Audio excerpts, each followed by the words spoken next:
সকল সাংবাদিক বন্ধুদেরকে আজকে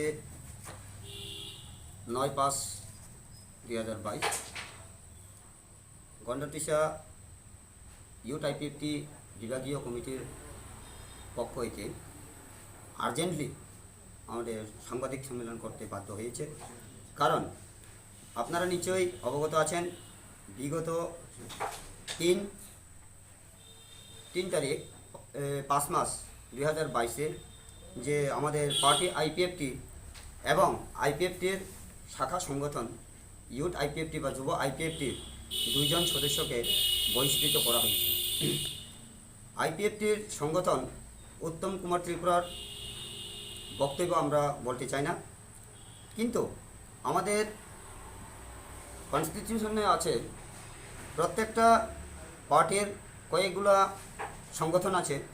আমরা 6টা সংগঠন নিয়ে আমাদের Ipft-এর সংগঠনের মধ্যে একজন Ipft আমরা শীর্ষ সংগঠন। তাই এই সংগঠনের মাধ্যমে তারা যে 5 নম্বর আর্টিকেলের মাধ্যমে যে সাসপেন্ড করেছে, এটা আমরা মেনে নিচ্ছি না। কারণ 5 নম্বর আর্টিকেলের মধ্যে যদি সাসপেন্ড করতে হয় তাহলে 6 নম্বর আর্টিকেল সেটা ফলো করতে হয়। কিন্তু আমাদের শীর্ষ নেতৃত্বরা যারা বহিষ্কৃত করেছেন Ipft সংগঠনকে, তারা কিন্তু একদম 6 নম্বর আর্টিকেলটা ফলো করেনি। যার কারণে আমরা সেই বহিষ্কৃত ব্যক্তিকে আমরা মেনে নিতে পারছি না। তাই আগেও আমাদের সেই বহিষ্কৃত ব্যক্তি অসিসেন ত্রিপুরা আগে যে পদে আছে, এখনও আমরা Ipft এক্সিকিউটিভ বডির মাধ্যমে আমরা সিদ্ধান্ত করেছি তিনি আগে যে পদে আছেন এখনও সেই পদেই থাকবে।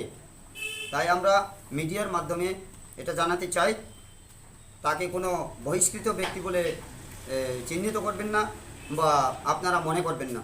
তিনি আগে ছিলেন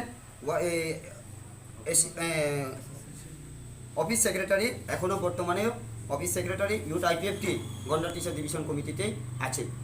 আর একটা কথা শেষ মধ্যে আমি বলতে চাই, এটাকে যদি আমাদের শীর্ষ নেতৃত্বরা মেনে নিতে যদি না পারেন বা মেনে না নেন, তাহলে আমরা আগামী দিনে আরও কড়াভাবে বা গুরুতরভাবে আমরা আন্দোলন করতে বাধ্য হব।